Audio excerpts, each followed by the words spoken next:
warahmatullahi wabarakatuh. Halo teman-teman semua.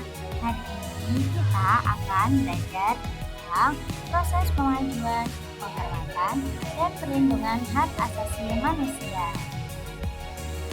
Sebelumnya, perkenalkan nama saya Triwidya Stuti dengan NIM 203230074 dari kelas konsep dasar PKN C. Nah, kita masuk ke materi yang pertama, yaitu proses pemajuan HAM. Pemajuan HAM adalah proses untuk meningkatkan pemahaman dan kesadaran terhadap pentingnya hak asasi manusia, serta memperbaiki kondisi yang memungkinkan hak asasi manusia dihormati. Nah, tujuan dari pemajuan hak asasi manusia yaitu supaya hak asasi manusia dihormati oleh masyarakat dan pemerintah. Nah, di sini ada beberapa langkah dalam proses pemajuan hak asasi manusia.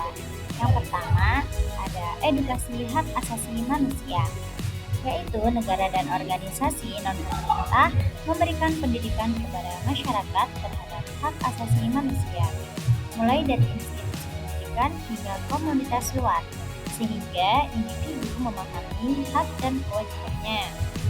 Yang kedua, ada reformasi hukum, yaitu mengembangkan dan pembaruan undang-undang yang sejalan dengan prinsip-prinsip hak asasi manusia internasional.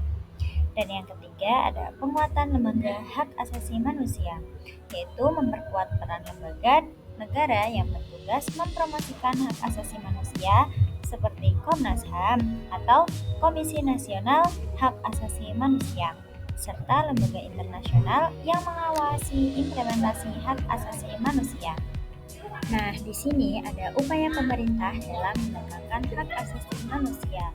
Ada 4, yang pertama pengadilan hak asasi manusia, yang kedua Komnas Hak Asasi Manusia, yang ketiga menyebarluaskan prinsip-prinsip hak asasi manusia di tengah masyarakat, dan yang keempat memberi pelayanan terbaik.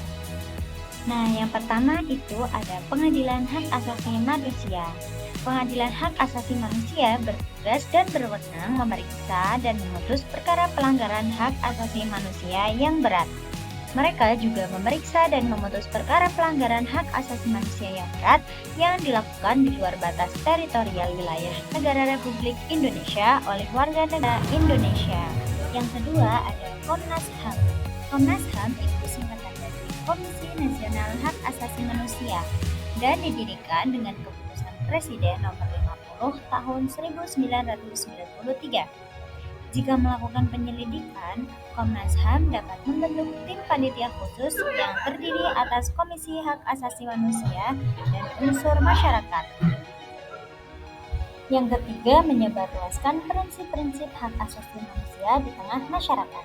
Upaya pemerintah dalam menegakkan hak asasi manusia dapat dimulai dengan menyebarluaskan prinsip-prinsip mulai dari tingkat sekolah dasar.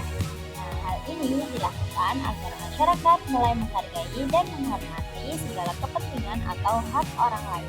Nah, yang keempat, memberi pelayanan terbaik, yaitu para pejabat penegak hukum harus memenuhi kewajiban dengan memberikan pelayanan yang baik dan adil kepada masyarakat, serta memberikan perlindungan kepada setiap orang dari perbuatan melawan hukum dan menghindari tindakan kekerasan yang melawan hukum dalam rangka penegakan hukum. Nah, yang selanjutnya itu ada penghormatan HAM. Penghormatan HAM berarti setiap individu, pemerintah, dan institusi harus tunduk pada prinsip-prinsip hak asasi manusia dalam kehidupan sehari-hari dan kebijakan publik. Nah, yang pertama itu ada implementasi hukum dan kebijakan, yaitu penerap hukum yang melindungi hak-hak warga negara serta kebijakan yang menghindari diskriminasi dan kekerasan.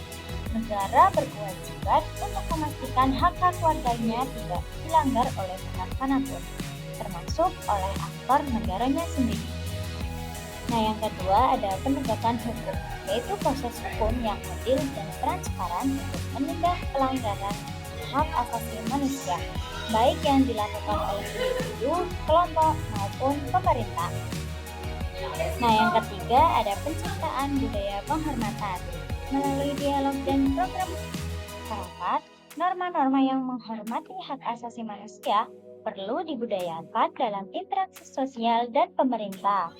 Nah, yang selanjutnya ada perlindungan hak asasi manusia.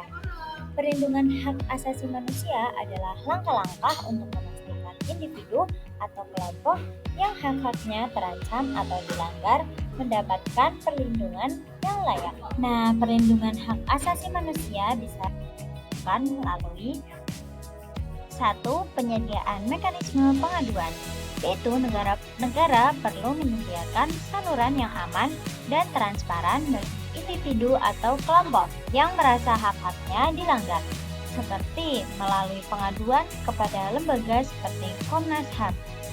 Yang kedua, tindakan negara. Ketika pelanggaran hak asasi manusia terjadi, negara wajib mengambil tindakan untuk melindungi korban dan menghukum pelaku sesuai dengan hukum yang berlaku. Yang ketiga, perlindungan kelompok rentan. Perhatian untuk khusus harus diberikan kepada kelompok rentan, seperti perempuan, anak-anak, minoritas, dan orang-orang dengan disabilitas, yang seringkali lebih mudah mengalami pelanggaran hak asasi manusia. Nah, sekian video pembelajaran dari saya. Terima kasih. Wassalamualaikum warahmatullahi wabarakatuh.